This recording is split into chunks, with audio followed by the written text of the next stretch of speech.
ডিম একটা গুরুত্বপূর্ণ পুষ্টিকর খাদ্য। এটি প্রোটিন, ভিটামিন, মিনারেল সমৃদ্ধ। সারা বিশ্বে ডিম খাদ্য হিসেবে অত্যন্ত জনপ্রিয়।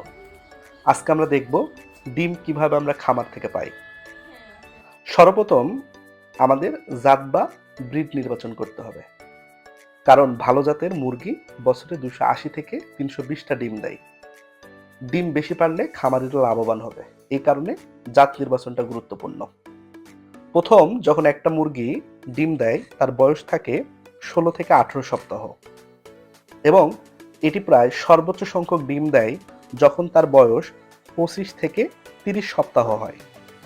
এরপর ধীরে ধীরে ডিমের উৎপাদন কমে যায় এবং এক পর্যায়ে 75 থেকে 80 সপ্তাহ পর ওই মুরগিকে আমরা খামার থেকে ছেটে ফেলি।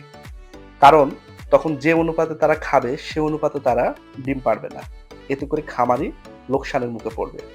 এবং আমাদের এই 75 থেকে 80 সপ্তাহ পর্যন্ত এদেরকে খাদ্য পানি এগুলা পর্যাপ্তভাবে সাপ্লাই দিতে হয়।